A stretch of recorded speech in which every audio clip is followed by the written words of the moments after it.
Market లో invest చేసి మీ డబ్బులు డబుల్ చేసుకోవాలనుకుంటున్నారా? విజయవాడలో జరిగే సుందరరామిరెడ్డి గారి లైవ్ సెమినార్ కి అటెండ్ అవ్వండి.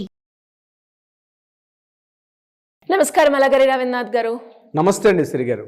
హైదరాబాద్ మీర్పేట్ పోలీస్ స్టేషన్లో ఒక మహిళ కేసు దేశవ్యాప్తంగా సంచలనాన్ని సృష్టిస్తుంది అని చెప్పొచ్చు. అండ్ దానికి సంబంధించి పోలీస్ స్టేషన్లో వారిపైన కేసు ఏ విధంగా నమోదు చేయడం జరిగింది, ఆ కేసు యొక్క వివరాలు ఏంటి, అండ్ దాని మీద పోలీసులు ఏ రకంగా విచారణ కొనసాగుతుంది సార్?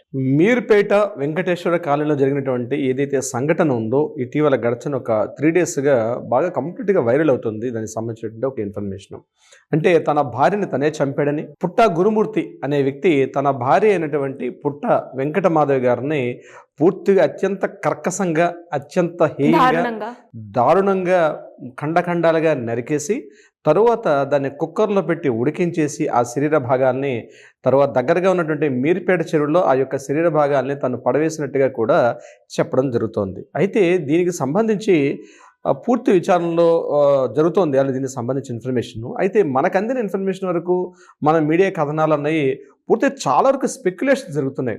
ఇప్పటివరకు జనవరి 16న ఎవరైతే వెంకటమాధవి వాళ్ళ మదర్ అయినటువంటి సుబ్బమ్మ గారు వెళ్ళి మీర్పేట పోలీస్ స్టేషన్లో రిపోర్ట్ చేశారు. అది కూడా తను మిస్సింగ్ అయినట్టుగా ఒక మిస్సింగ్ కేసు నమోదైంది. 15వ తారీఖు నుంచి తను కనిపించట్లేదని చెప్తూ సుబ్బమ్మ గారు అంటే ఎవరైతే చనిపోయిన మృతురాలను కూడా అందరం యాక్చువల్గా విషయం ఏంటి తెలియట్లేదు కాబట్టి మృతురాలనే అంటే ఇప్పటివరకు కూడా మిస్సింగ్ కేసుగా నమోదైంది కాబట్టి తను కనిపించట్లేదని చెప్పి వాళ్ళ మదర్ పోలీస్ స్టేషన్లో కంప్లైంట్ చేయడం జరిగింది. దీనికి సంబంధించి ఎవరైతే హస్బెండ్ ఉన్నారో పుట్ట గురుమూర్తిని కూడా పోలీసులు పిలిచి విచారణ చేసినప్పుడు అందులో కొన్ని దిగ్భ్రాంతికరమైనటువంటి విషయాలు కొన్ని వెలుగులోకి వచ్చినట్టుగా మన కథనాలు బయటకు వచ్చాయి. ఏంటంటే తన భార్యని నేను 16వ తారీఖు నాడు చాలా గట్టిగా గొడవైందని, ఆ గొడవకు సంబంధించి నేను గట్టిగా ఆమెను కొడితే ఆమె చనిపోయిన తర్వాత ఆ యొక్క మృతదేహాన్ని నేను కంప్లీట్గా అదృశ్యం చేసే భాగంగా ఆమెను పూర్తిగా ఖండాలుగా నరికేశాను. ఇంట్లో ఉన్నటువంటి వాటర్ హీటర్ ద్వారా ఆమె యొక్క శరీర భాగాలను పూర్తిగా హీట్ చేసి అవన్నీ తర్వాత బోన్స్ అన్నీ కూడా నేను అందులో పూర్తిగా పౌడర్ చేసేసాను. శరీరంలో ఉన్నటువంటి బోన్స్ అన్నింటినీ కూడా ఈ మొత్తం ప్రాపర్టీ ఇది అంతా కూడా నేను దగ్గర మీర్పేట చెరువులో దీన్ని విసిరేశాను అని చెప్పినట్టుగా కొన్ని కథనాలు వినిపించాయి. కానీ మనకి ఇప్పటివరకు అందుతున్న ఇన్ఫర్మేషన్ ప్రకారం ఏంటంటే ఇదంతా కూడా స్పెక్యులేషన్స్ మాత్రమే, దీనిలో ఎక్కడ కూడా నిజాలు లేవని మీర్పేట పోలీస్ స్టేషన్ ఎస్ఐ గారు మాట్లాడడం కూడా జరుగుతోంది. దీనికి సంబంధించి ఏంటంటే ఇది కేవలం ఇప్పటివరకు ఈ క్షణం మనం వీడియో చేస్తున్న ఈ వీడియో వరకు కూడా పోలీసులు ఇంకా విచారణ చేస్తున్నారు, ఇన్వెస్టిగేషన్ చేస్తున్నారు. కానీ ఎక్కడ కూడా పోలీసులు అధికారికంగా ధృవీకరించలేదు. ఇది గుర్తుపెట్టుకోవాల్సిన విషయం ఏంటంటే ఎక్కడ కూడా పోలీసులు దీన్ని అధికారికంగా ధృవీకరించలేదు. ఇవన్నీ కూడా స్పెక్యులేషన్స్గా దారితీస్తున్నాయి. అంటే ఏంటి, ఇలా జరిగిందేమో, అలా జరిగిందేమో, ఇది ఈ రకంగా జరిగింది, ఆ రకంగా జరిగిందని ఊహాగానాలు తప్పించి కన్ఫర్మ్గా జరిగినట్టుగా ఎక్కడ ఆధారాలు కూడా దొరకలేదు. ఎందుకు చెప్తున్నాం ఈ విషయాన్ని అంటే ప్రధానంగా ఏదైతే ఆ రోజు 15వ తారీఖు నాడు తన భార్యతో కలిసి తన ఇంట్లోకి వెళ్తున్నటువంటి ఫుటేజెస్ అంటే సీసీటీవీ ఫుటేజ్ మాత్రం కనిపించే తప్ప ఇంట్లోంచి తను బయటకు వస్తున్నట్టు కానీ ఆ ఇతరత్ర ప్రాంతాల్లో అక్కడ ఉన్నట్టుగా కూడా ఎక్కడ కూడా ఆనవాళ్ళు దొరకపోవడం నెంబర్ 1. ఇకపోతే ఏదైతే సోషల్ మీడియాలో ఊహాగానాలకు తావిస్తున్నటువంటి ఆ ఇంట్లో నరికేసినట్టుగా అంటే పూర్తిగా నరికినట్టుగా అదేవిధంగా శరీర భాగాలను పూర్తిగా మాయం చేసే పనులు అతను చేశారని చెప్పి ఏదైతే ఉన్నాయో పోలీసులు అణువును గాలించి పెడుతున్నారు. కానీ అది జరిగిందా జరగలేదా అన్న విషయాన్ని పోలీసులు ధృవీకరిస్తే గానీ మనం ఎక్కడ కూడా మాట్లాడే పరిస్థితి లేదు. ఈ క్షణం వరకు కూడా పోలీసులు అయితే ఎక్కడ చెప్పలేదు. ఇంట్లో కూడా అటువంటి ఆనవాళ్ళు అయితే లేవు. ఇది కాకుండా ఏమైనా ఇంట్లో కనిపించే చిన్న చిన్న ఆధారాలను కూడా చూసినట్లయితే డిఎన్ఏ పరీక్షలకు కూడా పంపించే విధంగా ఉంది.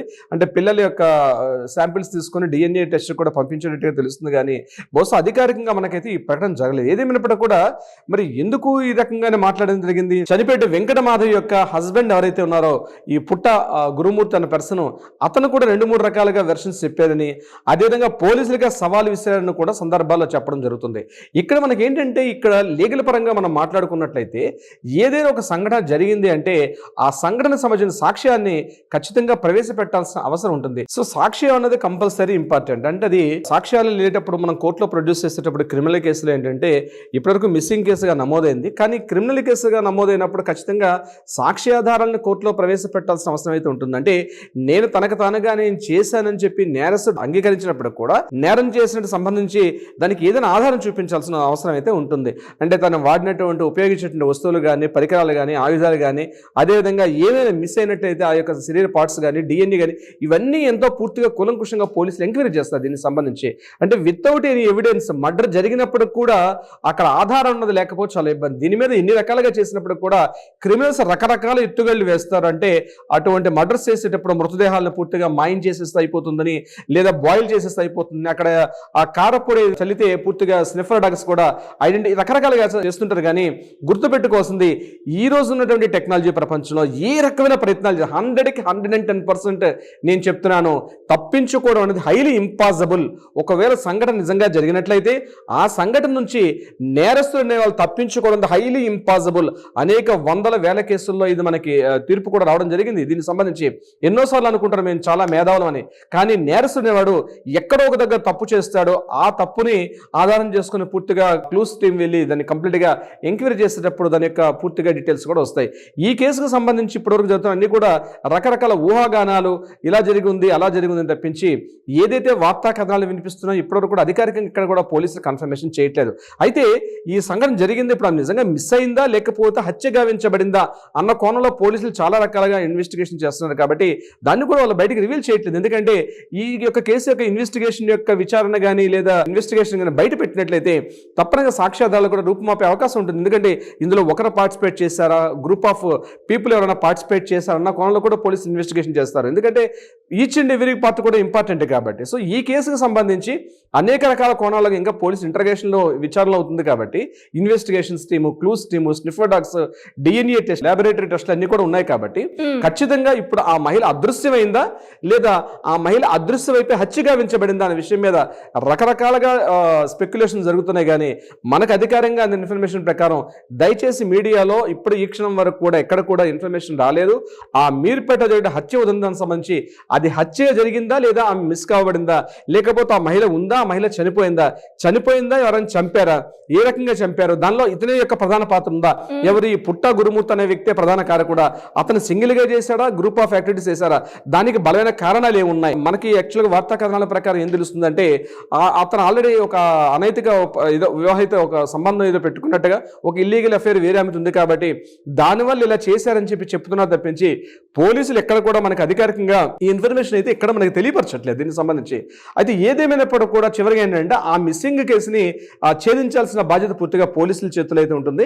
కానీ క్రిమినల్స్ అనే వాళ్ళు మాత్రం గుర్తుపెట్టుకోండి, ఈ యొక్క దీన్ని నేను చెప్తున్నాను, క్రిమినల్ చేయని ఆలోచన ఉంటే ఈ క్షణమే తప్పించుకోండి, అటువంటి ఆలోచన చేయకండి. ఇటు ఉన్నా సరే సామరస్యపూర్వకంగా కూర్చుని మాట్లాడుకోండి తప్పు. కానీ మేము ఆ చర్యలు చేస్తాము, తప్పనిసరిగా తప్పించుకుంటాము, నేరస్తుల్ని కోర్టు నుంచి కానీ పోలీసుల దగ్గర నుంచి తప్పించుకుంటాం అనుకోవడం మాత్రం ఉత్త అపోహ, జరగని పని.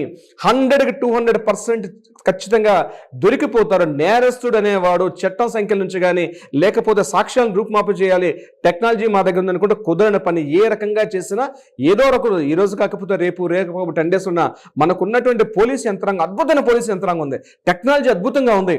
పోలీసులు వాళ్ళ ట్రైన్డ్ పర్సన్స్, వాళ్ళు మీరేదో తాత్కాలికంగా చేసిన ట్రైన్డ్ పర్సన్ తప్పించుకోవడం ఉంది హైలీ ఇంపాసిబుల్. ప్రధానంగా ఏంటంటే ఈ మేరిపేట యొక్క మిస్సింగ్ అండ్ హత్య ఉదంతం ఏదో చెప్తున్నారో అనేక రకాల కోణాలుగా చేస్తున్నారు. దయచేసి సోషల్ మీడియాలో ఉన్నటువంటి నేను public as an being advocate అని చెప్తుందంటే ఊహాగానంగా దారితీయకండి. ఎందుకంటే ఇన్వెస్టిగేషన్ జరుగుతుంది కాబట్టి ఒకటి, నేరస్తుడు అనేవాడు తప్పించుకోవడానికి హైలీ ఇంపాసిబుల్, ఏదో రకంగా దొరికిపోతాడు, తప్పించుకోవడం ఇంపాసిబుల్. ఎందుకంటే వెల్ ట్రైన్డ్ పర్సన్స్ మన లా అండ్ ఆర్డర్ డిపార్ట్మెంట్ కాబట్టి వాళ్ళని తప్పించుకోవడం జరగని పని గుర్తుపెట్టుకోవాల్సిన అవసరం కూడా ఉంటుంది ప్రతి ఒక్కరు కూడా ఈ విషయానికి సంబంధించి. శ్రీ గారు, great sir, thank you so much. Thank you so much అండి శ్రీ గారు.